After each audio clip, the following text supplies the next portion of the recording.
how's everybody's con going so far? Amazing. Awesome and amazing. Mine's going all right. It's been pretty easy going.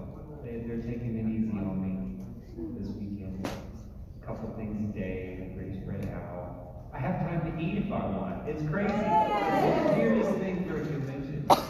They've left me time to do things. So, what did they title this panel here? Is it the same thing it always is? Ask me anything or whatever they call it? Well, then you probably get the gist of how this goes.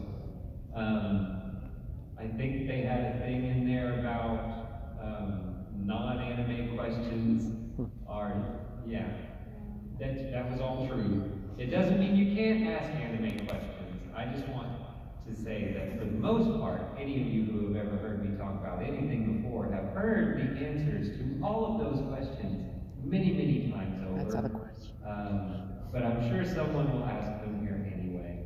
So I should probably just stop talking and start taking questions from you guys about whatever you want to talk about. We could have a group discussion. We could get into some philosophy. We could do whatever.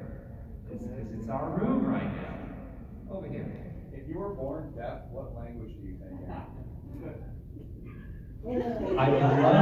I'd love to answer that, but I was born deaf and I didn't hear the question. I learned to speak through vibration. Oh, that's my mother. Yes. Can you tell us a childhood story that you think reflects your personality?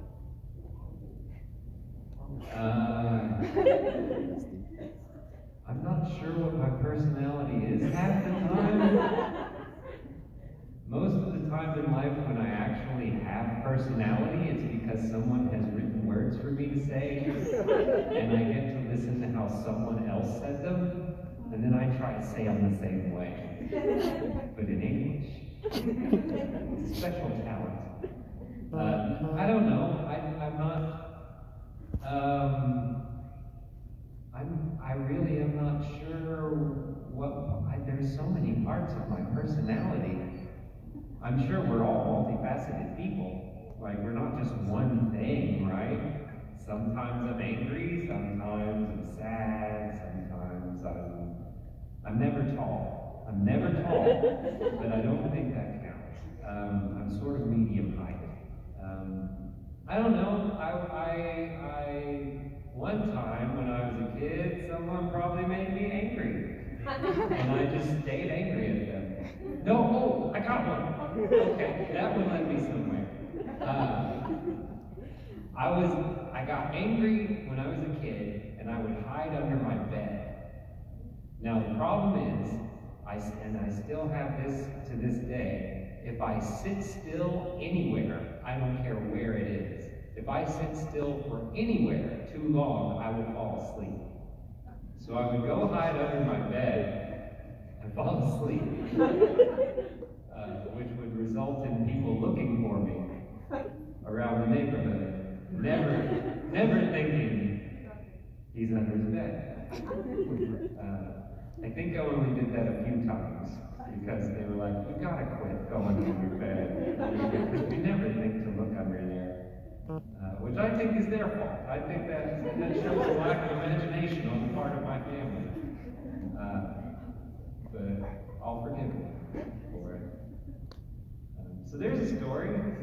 That's a new thing. An old new thing. Yes? Do you have any pets? And if you don't, what kind of pets do you want to buy? I don't have any pets. And I'll tell you why I don't have pets. I don't have pets because I'm not home often enough to take care of a pet. I do like animals. I like both cats and dogs. I don't know. I think of the two though, I think I like dogs for their loyalty. And I like cats because they don't really care about you. So it's a weird thing. But I do like both of them. I wouldn't mind having either, but I would want to be home with them. Or either that or able to take them with me wherever I went. Yes. Do you enjoy the cookie or the cream more of an Oreo? an Oreo. I go for the cream first, so I'm going to say I probably enjoy the cream a little more. But I don't discard the cookie though. I eat the cookie. But cream first, for sure. Okay. How do you think SherrysApera would react to Nezu's quirk? Just for fun. One of two ways. With awe and admiration, or he would just cut him in half. Or maybe both. I don't know. Back there. How was your flight in? The flight was pretty good. It was on one of the big planes, one of the 787s, I think it was. Had the screen in the back of the seat that you could watch stuff. And I got to watch a Buster Keaton documentary, which I thought was very interesting. Thank you. Thank you. One of you here will be able to... You can go first. Yeah, go ahead. What's your favorite breakfast food? Favorite breakfast food? And condiment. And condiment. Wow. I think we're getting a little personal here. Breakfast food. I generally eat the same thing for breakfast all the time, which is I have some egg whites and one real egg. A little cholesterol doesn't hurt. You just can't have so much. You don't want to eat like 6 real eggs. So I'll have like 6 egg whites and one real egg, which I guess technically means 7 egg whites and 1 ball of fat. I think is how that works. And then during the week, I will have like these little chicken breakfast sausages, but on the weekends I have bacon because it's bacon, and I like it. But you can't eat that all the time either, so I save it for the weekends. Condiments. I don't usually use condiments, really, when I think about it. Which is kind of weird. But again, I'm a little weird because I eat the same stuff all the time. But the good thing about eating the same stuff all the time, for those of you that don't know, is you know exactly what you're eating at all times. And if you've been eating the same thing for a long time, and it's the same stuff, and you know calories, you know fat content, protein, carbohydrates, you know all of that. So like nothing comes as a surprise to you, and you don't all of a sudden look in the mirror one day and go, I gained 20 pounds. Because that'll happen. Sometimes, if you don't stay conscious of it. And I don't want to do that. That's really all that is I want to maintain my girlish figure. Yeah. So my question is more so asking you to do something. It's going to be weird to have a question without asking. Yeah. So I guess the best way to word it is you voice Jimmy Kudo, of course, and Kaido Kid. But so you say that whenever you confess the love to Rachel, you say Rachel like that. Mm-hmm. Now there's almost 1,000 episodes. Yeah. There's almost 1,000 episodes now.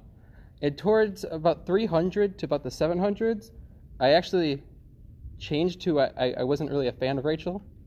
And right. so I was kind of like, the new character that was also in the movies that you started doing was Haibara. I was wondering if you could say her voice, say her name in Jimmy's voice, but with like that Rachel tone. What's her name again? Haibara. Haibara? Haibara. Right? Hi. Bara. Bara. Yeah. Haibara. Yeah. Haibara.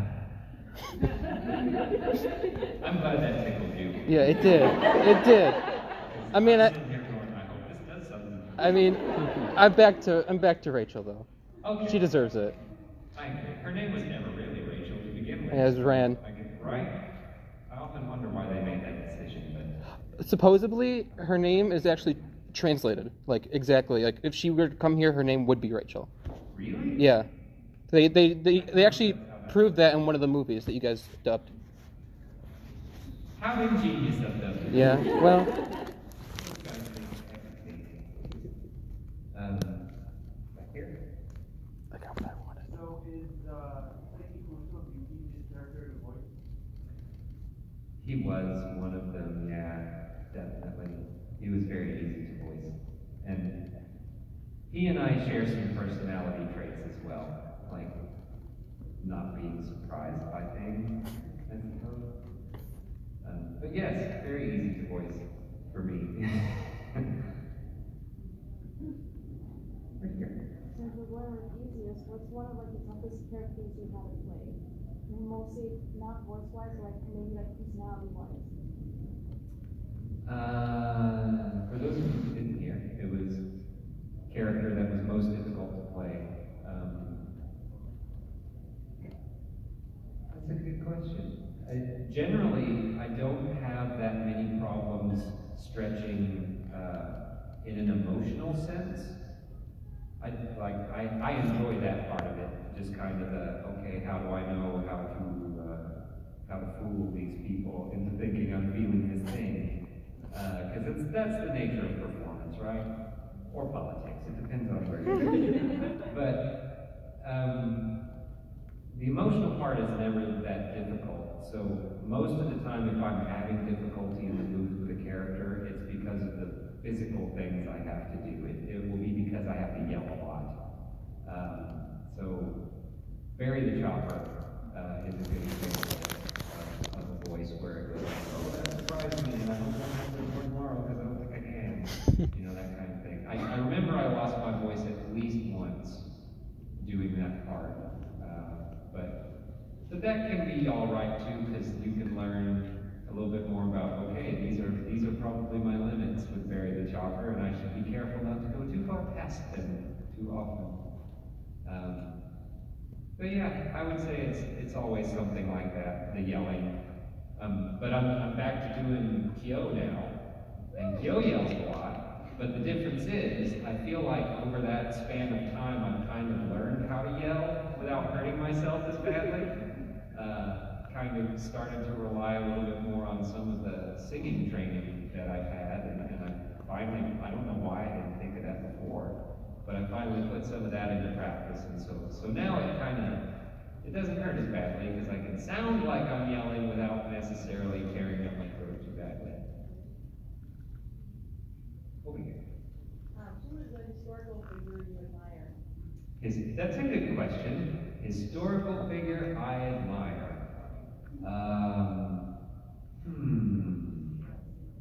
Let's see.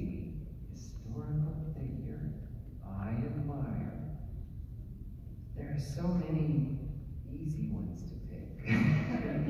I could go, Thomas Jefferson, but only to an extent. He seemed like a smart guy that didn't quite stand by all of his ideas. I could say Abraham Lincoln, except for his choice in late night activities. Sometimes he made some bad ones. I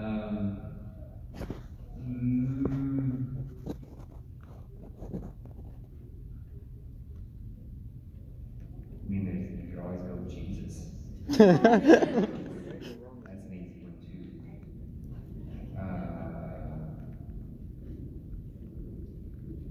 Blackbeard. He must have been a good pirate, right?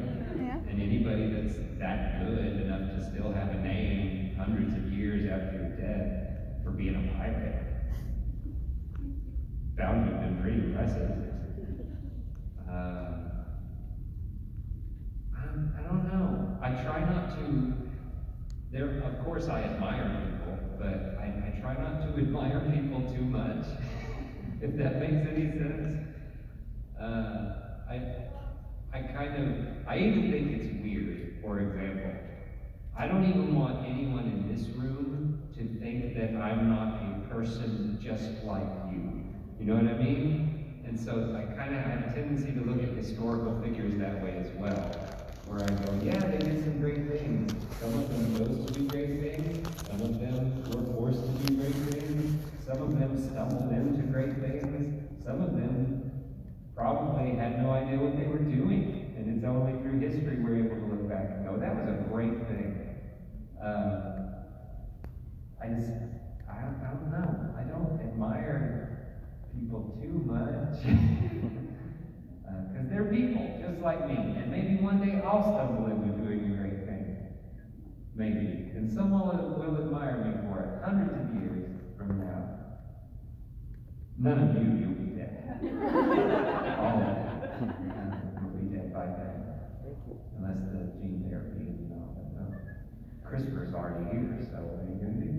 Do you know why the dub for Evangelion 3.0 took 4 years to come out? I have no idea why it took 4 years to come out. I would imagine it had something to do with negotiations. I do know that there was a little bit of a setback with some of the terminology that wound up in that episode through the adaptation, and they wanted to make sure that all of that was in order and it was kept very specific. So there was a little time that they used to get in touch with the Japanese company, and actually some of them flew over so they could observe the recording of it to make sure that everything was being done the way they wanted to do it. But yeah, some of it was confusion. I would assume some of it was negotiation, and the rest, who knows? What do you like to do to reduce stress? Well, I exercise, but again, that's the girlish figure thing. I want to look good in my summer dress. I like to play music a lot when I can, and breathing. I know that sounds strange, but I have learned that if I'm in traffic and I'm not happy about the way traffic's going, and I can focus on my breath, well, of course, keeping your eyes on the road, that's important. But, just breathing, thinking about breathing. That way I'm not going, oh, this guy, look at him, get off your phone. You all know. Some of you are probably the ones doing it. Forgive me for now. Over here? So, what are, you do anything specific to warm up your voice? Sometimes we have little concoctions they'll make, like little drinks or something they'll make that kind of help coat their throat. I kid you not, my big one is.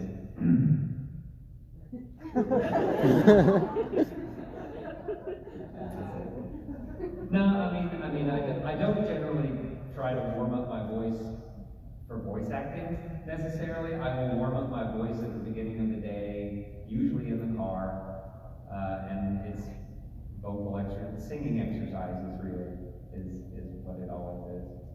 Then I'll sing a song. Specific songs that kind of good. No, it changes from time to time. A lot of times it tends to be, what was I listening to over the weekend, or what was I listening to last night, or what song was in my head this morning, or what song did I wake up to on the radio this morning? Because I don't have a specific song. I just leave the radio, I put it on a radio station, and I leave it loud, and I'm going to wake up to something. So it's a surprise every day. I have to admit though, it does make for a little bit of a worse day when it's a song you don't like. However, you will wake up and get up when you hear a song you don't like. So, in a way it's better, in a way it's worse. I don't know how I feel about that. Back here. So, what is the song that if it does come on the radio, you absolutely have to sing along with it? Anything Queen. I'm so glad that people still like Queen. There was a long time there. I thought I was one of the few people who liked Queen, because I've liked Queen since I was a kid. Of course, they've been around longer than that, even. But they kind of, I don't know, felt like they kind of disappeared, except for the songs, We Will Rock You, We Are the Champions, Bohemian Rhapsody, of course. And then somewhere along the way, there became this other resurgence for Queen, and I was so happy about it. And they'll be around forever. So, as long as people are still listening to music, Queen will be around. That's the good thing. Yeah. Who's your favorite Disney princess? My favorite Disney princess. Wow, that is something I've never thought about.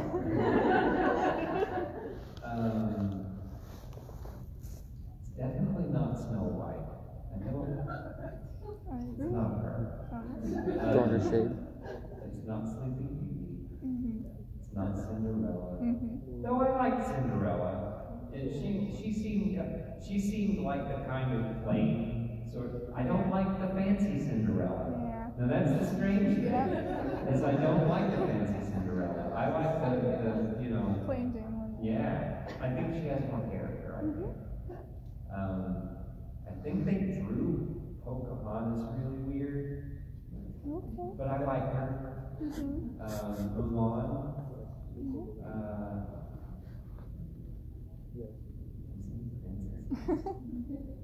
Aren't those all the important ones? I'm sorry. I don't know who the important ones are, because I'm a boy. Jasmine or Belle? Jasmine. I thought Jasmine was okay. I did like, I kind of like Belle. I like Belle. Bookish. Moana. She's alright. And of course, I'm always gonna, it's just like the rest of you. Some of you have witnessed some of these new Disney pictures coming about, and I remember all the old ones. And of course, I have a couple kids, and so while they were growing up, it was Lion King and all that stuff. But this may surprise you, as an adult, I very rarely go to see a Disney movie on my own, for no apparent reason. Because here's the thing, once you get to the ripe age of whatever I am, you start to realize it's all the same story every time. And you go, okay, this is the same story every time. And it doesn't mean you can't like the characters. You go, oh, this is a cool character. Oh, that was a good song. I tend to look at it more like that nowadays when I see them, because I already know basically how the story is going to go. It's always the same story. But it amazes me how many times people will pay to go see the same story. Pretty much any time you go to the movies, you're paying to see a story that's been told 1,000 times. Yes. My whispers. Why, thank you. What's his favorite vacation I spot? like your whispers too. Sorry about that. Someone's opening his eyes. That's how, when I was younger, I used to use that quality to imitate my mother. Yeah. I could do phone calls, whatever, sounded just like her. You imitate my mother? That is interesting. I didn't even know, I didn't know that you guys did that. Well, don't tell her what I said. She'll get mad. She'll be like, what did you do on the phone with my voice? Yeah. Keep it hush hush. Yes. You mentioned you exercise a little bit. Could you share your routine? Actually, sure. Why not? Thanks. I bought a thing. Let me tell you this real quick, you guys. You know how you watch commercials sometimes? Sometimes. And sometimes it can be late at night, and you're watching a commercial, and you see it, and you go, it's just a commercial. Those things never work, and they're all crap.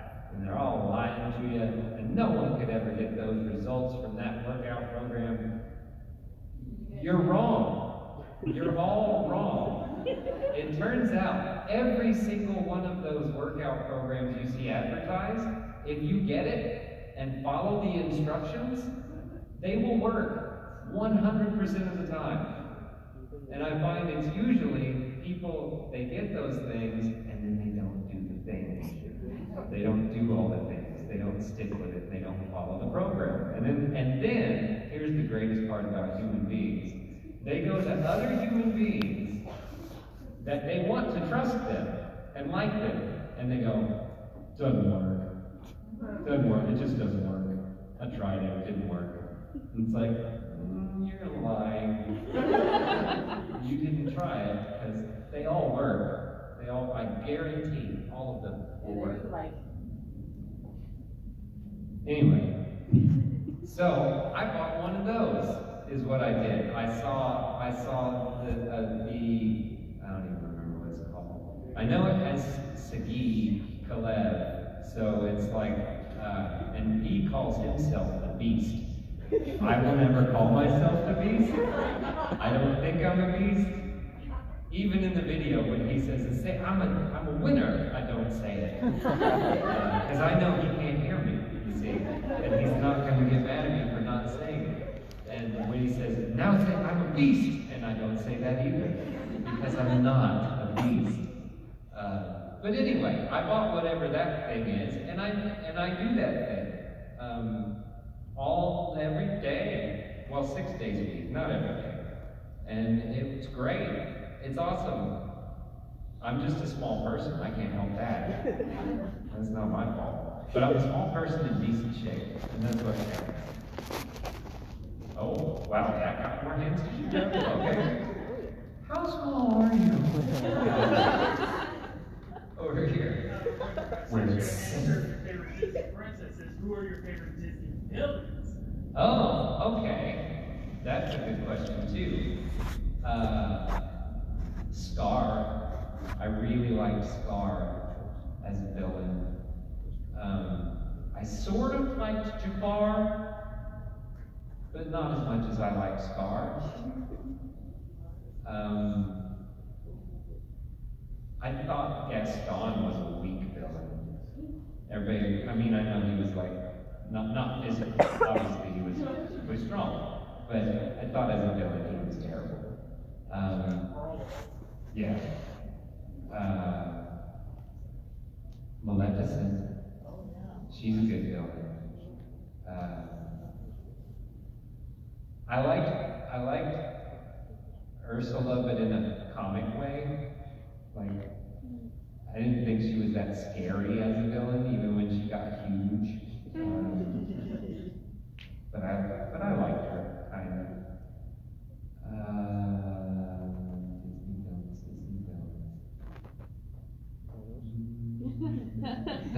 I guess you could say that now, couldn't you? Oh, that's sad. Way to bring the mood down. Disney owns Marvel. Oh.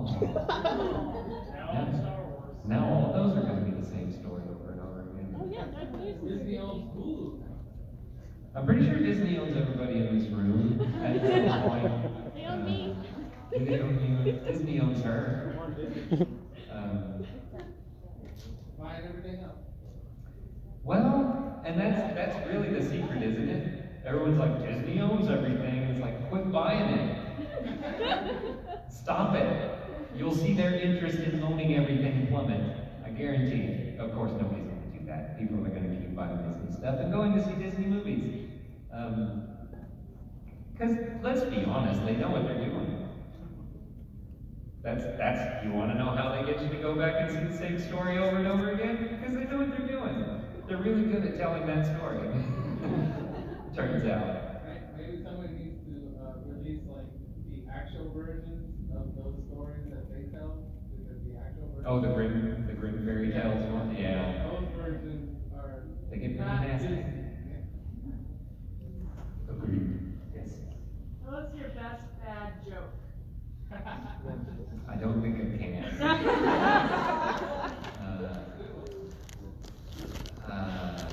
I don't know.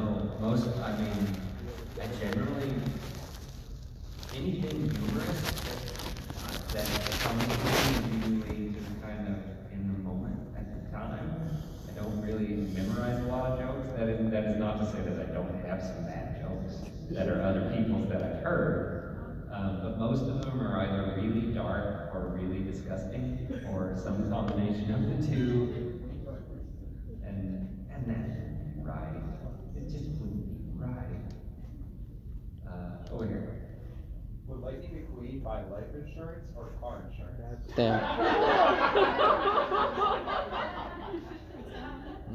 Never thought about that. Well,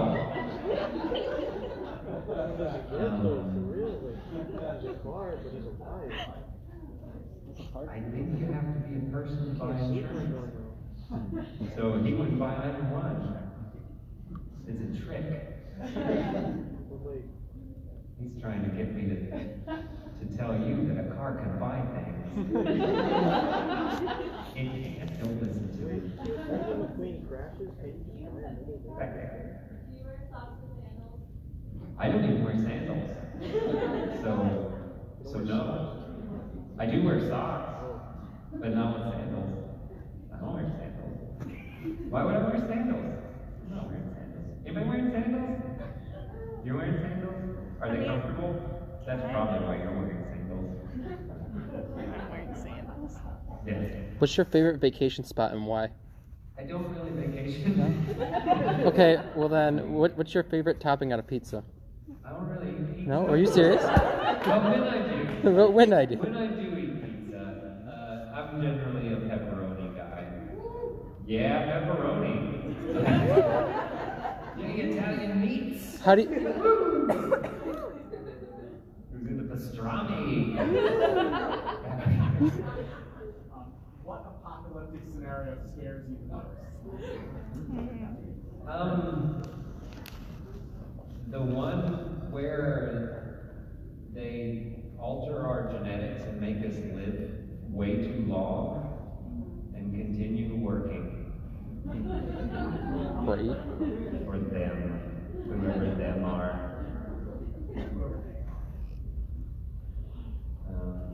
Back here. Do you have a favorite movie and or TV show? I do have a favorite movie. It is The Court Jester. It is a Danny Kaye movie from the, I want to say 60s, something like that. But it was a fairly large influence on me. I do use some of the things from that movie for diction exercises. For those of you that don't know, Danny Kaye was a guy who did all sorts of accents. He was a comedian, he was a singer, he was a dancer, one of those guys that could, back in the day style entertainment where you had to do a little bit of everything. Well, how many of you have seen White Christmas? Anybody seen White Christmas? He's the guy with Bing Crosby in that movie. And he did a lot of things where a lot of the songs would have this really fast patter to them, but he would be speaking so clearly that you could understand every word he said when he did it. And so I do some of those things just to try and, keep my tongue nimble so I can speak clearly. Watch my diction. Who would like to see my diction? It's not that funny. Why are you laughing? Well, I'm laughing because I guess that's your bad joke. That's fair. It's totally fair. Yeah.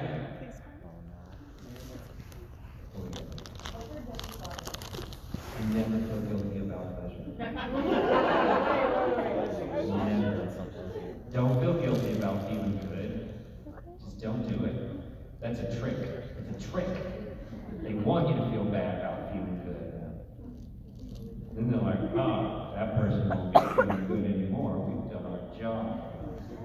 It's terrible. It's terrible to want people to feel guilty for feeling good.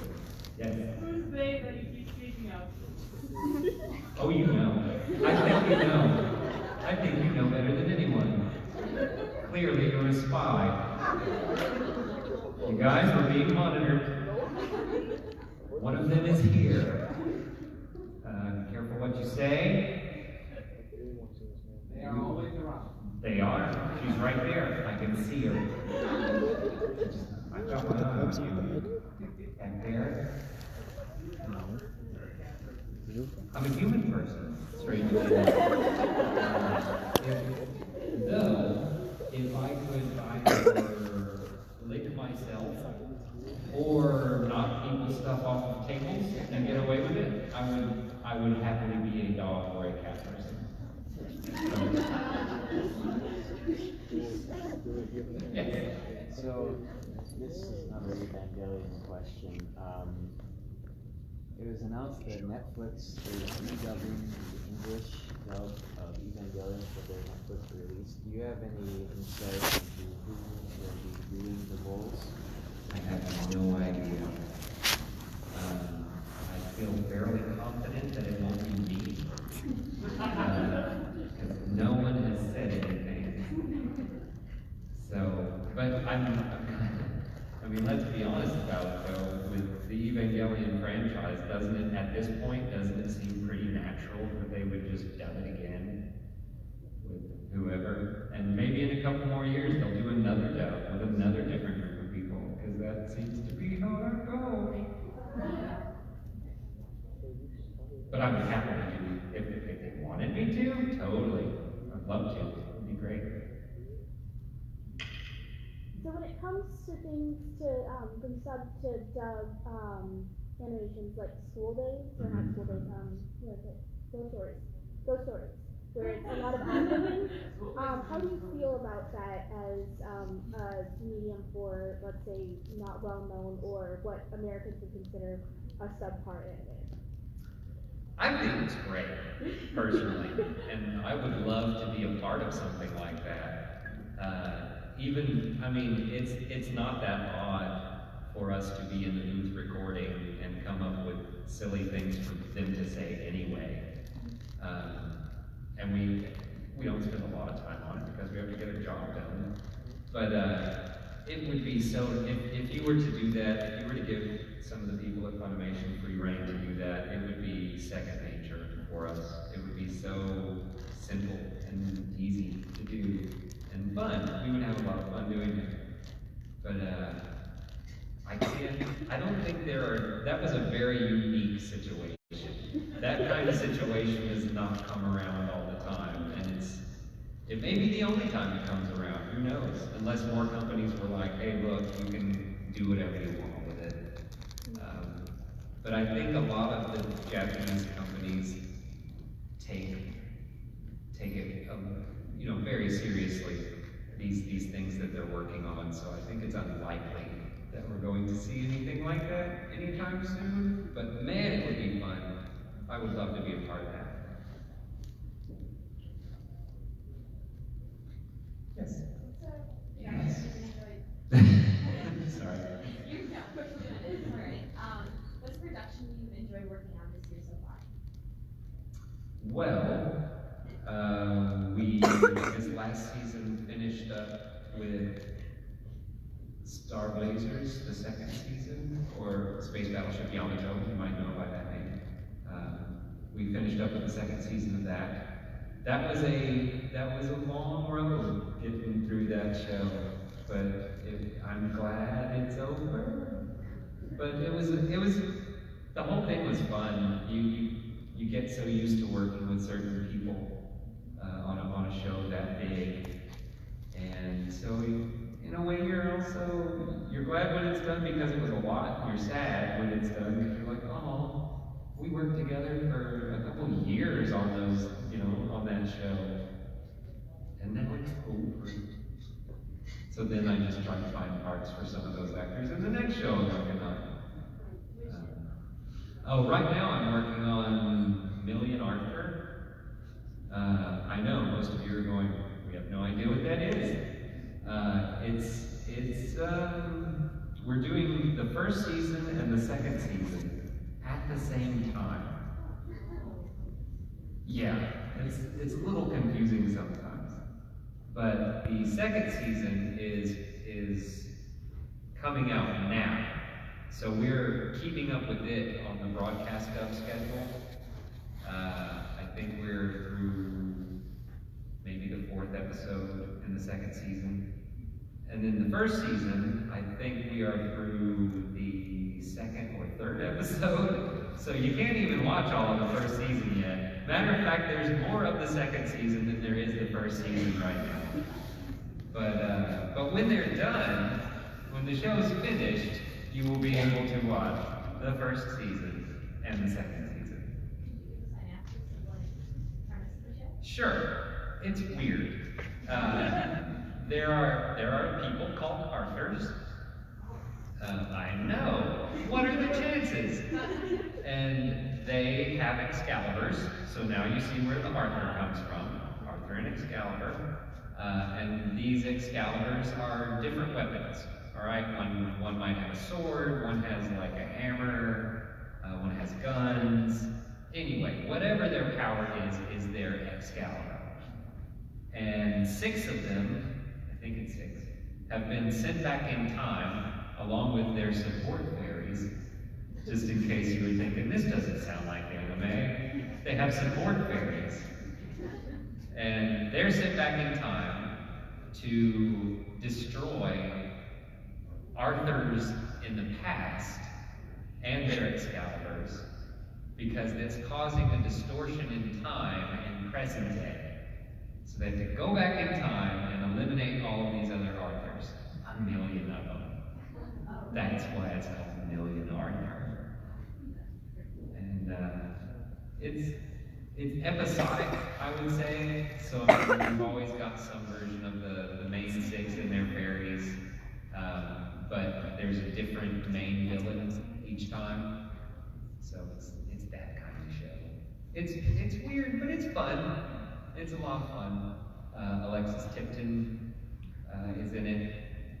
Tia Ballard, Ian Sinclair.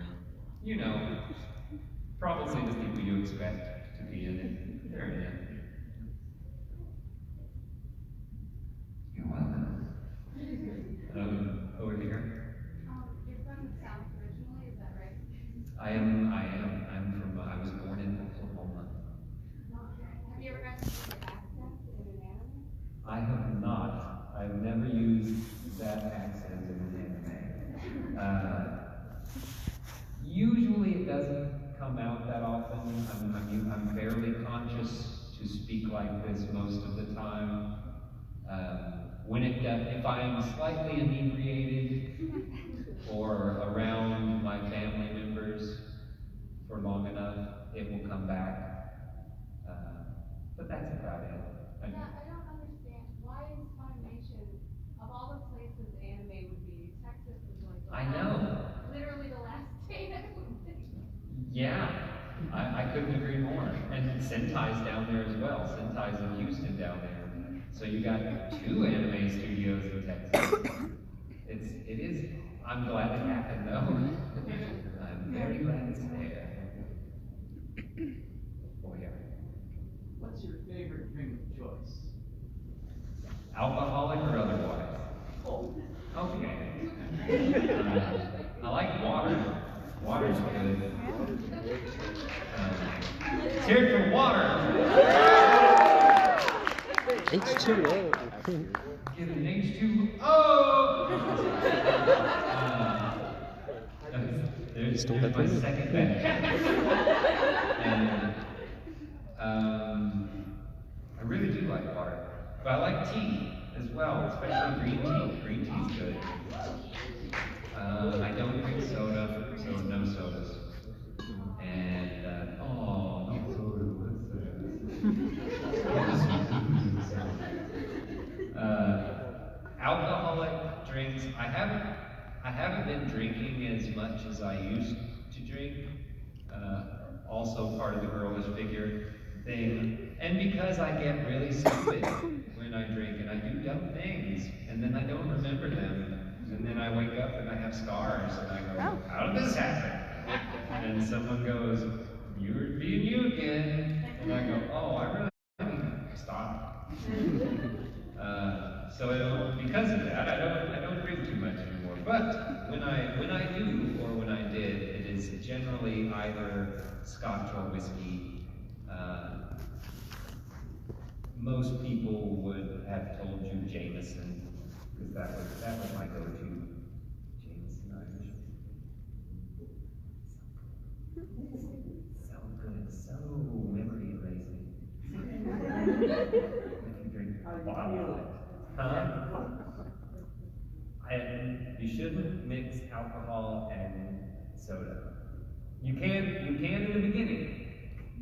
You can in the beginning, but eventually it will sour on you, and you will start drinking it. Start making your stomach feel funny. So, little tip to those of you who are still drinking soda with your alcohol, it's gonna bite you one day. Yeah, so when you were doing a lot of voice acting and then you went into the director's chair. So when you went into the director's chair, was there anything that like you sat there and go, oh wow, I didn't realize this was part of the process, or that this was something I had to worry about while sitting here? Like, were there any surprises? There were surprises. Some of those surprises are, don't get me wrong, we have a wonderful group of actors, but the thing that you're never ready for is that not everyone that works there is as good as you just assume they are. And I fell into the trap that a lot of people fall into, and that is, once you've heard someone perform in a number of things, but all you've done is heard them perform in a number of things, you tend to go, wow, they're really good. Wow, that person's really, really good. And then sometimes you get to work with them, and you go, oh, I wonder how many takes that must have taken them, because this is a really hard thing to do. And some people are not as good as you think they are because, in the booth, you've only got to get it right once. That's the big thing, is you can mess up every line as much as you want, as long as you're getting things done in time. We've just got to get that one take that's really good.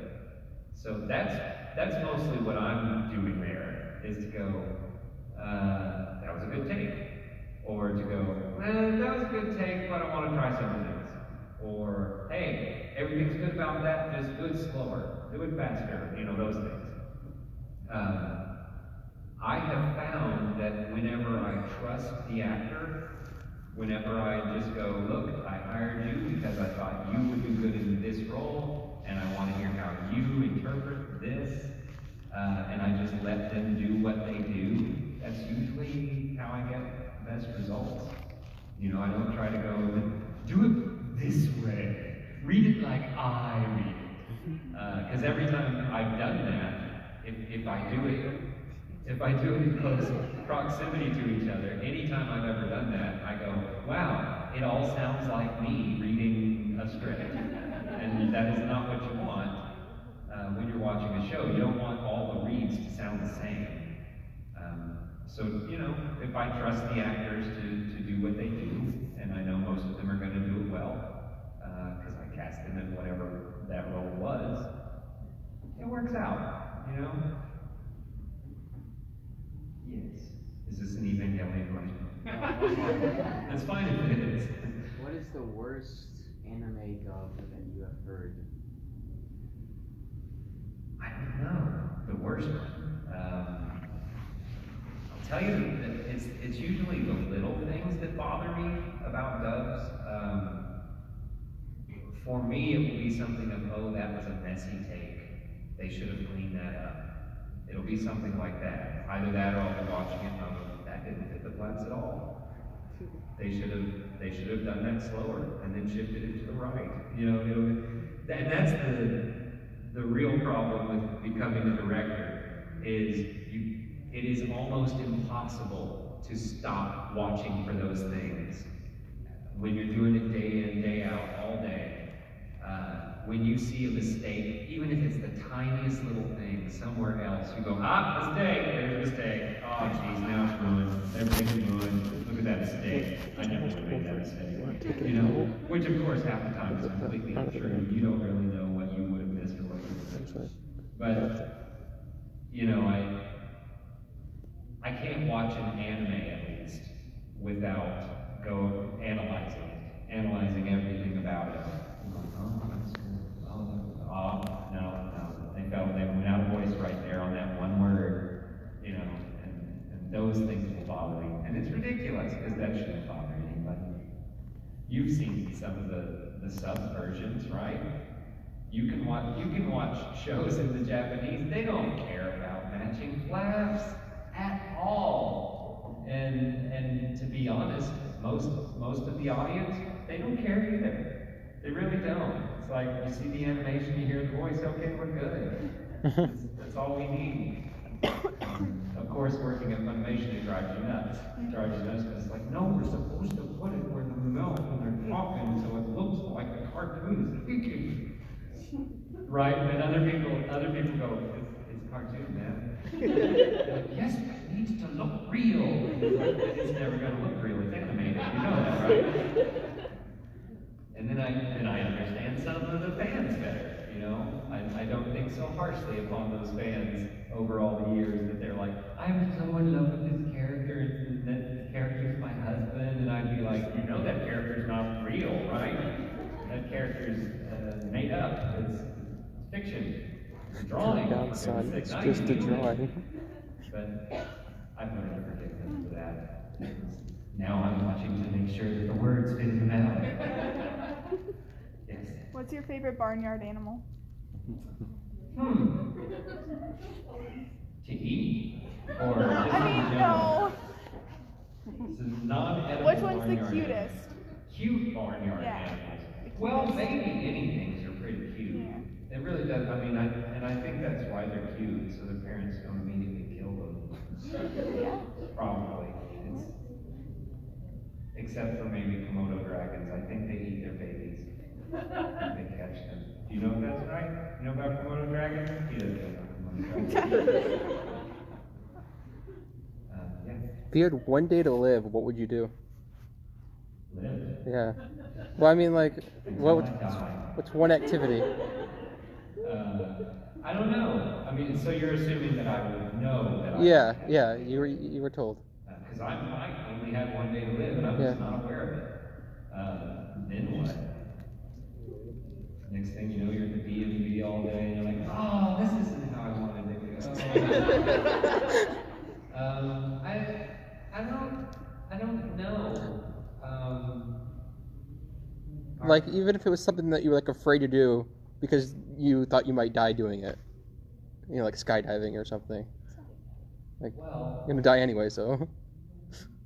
Maybe that would be the way to go. Actually, that's a really good idea. If I knew I was gonna die at the end of that day, well, then it'd be dark outside. I'd fly to a different time zone. Just keep changing time zones.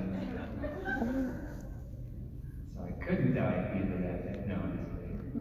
But jumping out of an airplane, like right before you know you're going to die, that would be pretty entertaining. Okay. That's fair. I think. That'd be pretty, it would freak everybody else out that was still living. But like, you would know it was like before I ever hit the ground. I'm gone. Right?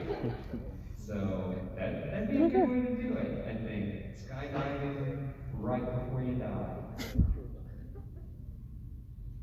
Yes.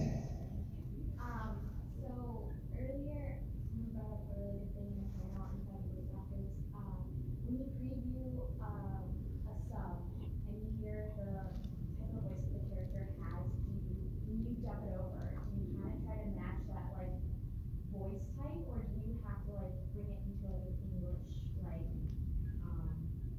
so like you have a hero, you know, or you have like the villain, like those kinds of archetypes, I would say.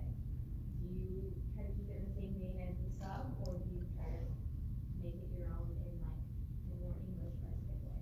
If that makes any sense. I try to match the tone of the voice as much as I can with the actors and actresses that we have. Not everyone does it that way. There are some people who go, I'm going to cast whoever I want in this show because I think this person should be this character. And I'm like, you know, I think it's easier, and we're all trying to second guess what people want to see and what people want to hear, and none of us know. But I guess my thinking on it is the closer I can get to the stuff, the less room there will be for complaining about it. You know, so no one's going, the voice is so much cuter in the Japanese. It's like, look, the English voice is in the same range as the Japanese. You know, matter of fact, they have a quality that's pretty similar. So that way, hopefully, not too many people complain. There are some tough areas, like sometimes guys who fit in that hero range are hard to find. We have them. We definitely have them. But it is a small handful. I would say the vast majority of male voices that we work with sound very teenage, sort of. I thought eventually I would age out of that. I haven't yet, but that has been serving me fairly well.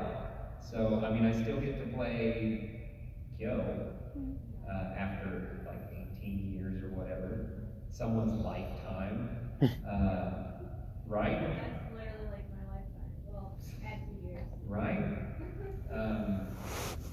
So I mean, it can be hard to find the ego type of voice, but it's always going to be, when I hear a voice like that, I'm going to go, all right, well, it's going to be one of these group of guys right here. It's going to be one of those. To be honest, the harder shows for me, at least, I think, to dub are the female-heavy shows. And it's not that we don't have a lot of talented actresses, it's just that sometimes the numbers become so overwhelming that you're like, wow, every character in this show is female. And that's way too many females for us to dub right now, unless we have people double up on some of these voices. Which we don't do very often, but it does happen. Those are the harder ones. It's also harder because it's harder to differentiate in the voices, the different qualities in the voices. When you have that many, well, I'm sure you've all watched enough anime to understand what the young or teenage girl voice sounds like. And then when you get a whole bunch of them together, you start losing track of who is who, and you know, that everyone starts to sound alike. And then there are those shows, there was one we had, what was the name of it? They were all both girls. They were, that's it. The Contact Collection, I think, is the full name of that one. And I was watching that show, trying to figure out who to cast for it. And I'm listening to it, and I was like, man, I'm usually really good at this. You know, I was like, I'm usually really good at this, but I can't tell the difference between these voices. And then I look it up, and I'm doing some research on it, and I'm like, oh, these are the same voices. This is like 6 people doing 40-something voices. And I was like, no wonder I couldn't tell the difference. There's no difference. They're the same people. Those are the hard ones, I think. Anything with a large cast gets really difficult to do. But there's always willing people out there. Do you feel like there's room for more voices to emerge, or do you feel like a lot of voice actors that like come in kind of go into that really similar voice? There's definitely room for more. That's one of our problems, really, is we need more actors all the time. Because we see the comments that people make about, you know, Funimation shows all sound the same. And we get it. We totally know why you say that. Not you specifically, but you get what we mean. I understand it. We just need more people. And part of the problem is everyone thinks that they're that person. You know, and you get these people who go, well, if they should have me in there. And then we do have people in there, and you find out, oh, they have no skills. Like they've never done this before. They just thought they could walk in and do it, and that was going to be it. And it's rarely ever that. That is not to say that we haven't had some walk-ins come in that don't really have much experience in the past. They just watched a lot of anime when they were younger, and they've done great. You know, so it can happen, but it's very rare. Usually the people we get in come out of theater for the most part. theater or film studies, and they're just looking for an acting gig. So we hire actors.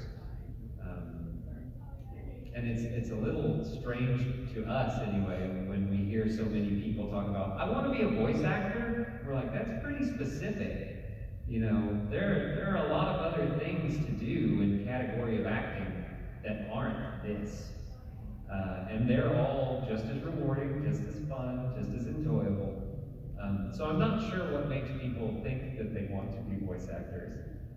And yes, it's fun, but at the end of the day, it's because most of us have some training in what we're doing, and we've been doing it for a while. We've had a lot of practice, and you know, if I've got the choice between someone like that and someone brand new who has no experience, who do you think I'm going to choose? You know, every time. But we have, you know, every now and then you get a Justin Briner that comes in. And granted, he was talented before he ever got to Funimation. It's not like he got to Funimation and all of a sudden now he's good. He was good before that. He was good when he auditioned. But he moved from somewhere else. I don't remember where. Some of you probably know. I don't know. But he's not from Texas. He moved across the country to go down there and audition for that. And he's doing great because he's really good. Were you trying to tell me something? No, I actually have a question. Yes. What part from Oklahoma were you from? McAllister, home of the Oklahoma State Penitentiary. I'm not kidding. Used to go to the prison rodeo. The prison rodeo? It's a rodeo at the prison. Yeah. In the prison yard, yes. Some of the prisoners were the clowns, and some of them also got to compete in the rodeo. Yeah, yeah. That's how we do it in the dirty country. You city folk would know about that. Back there. Try to talk loud. You're doing great. So I was curious about Haibara and what made the choices when a song was left in Japanese and studying it. I have no idea why they made those choices. Like, no clue whatsoever. I thought we dubbed most of them. Did we not? Dub most of them?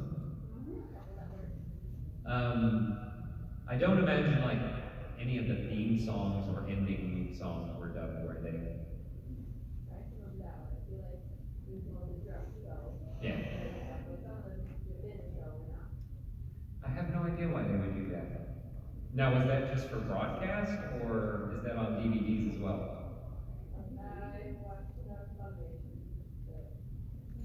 Okay. What that could have been is if we had not adapted the songs yet, but we had already adapted the script for dialogue, we would leave the song undubbed, go ahead and record it, and then dub the song at a later date to be put on the DVD. Probably, is what I'm guessing. Because for those of you that don't know, we've got like a week to record an episode. And this probably won't come as a surprise to anyone that has a musical background. Sometimes it takes longer than a week to translate a song, learn the song, have the actor learn the song, and sing the song and record it over it can take some time. You've never heard the song before, which is every song that you hear in the end when you first sing it. Does that mean how much time do we have? No more time? I'm done. That's what they're telling me. This is like they're telling me that it's time for me to jump out of the plane. But, yeah, it's been great, you guys. But thanks for coming to listen to me ramble. I will see you all online. Please be kind to each other. We'll try. And exit the room in an orderly fashion. That'll be your mom. I just wondering if you could sign this. If I can. Oh, you have one? Yeah. Then yes, I can. Like it's Jerry, Jewell, and then Jimmy Kudo. Mm-hmm.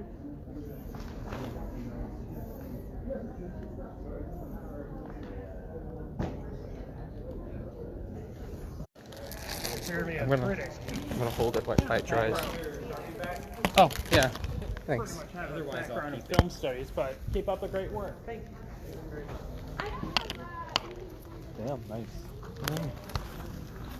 Sharpie back.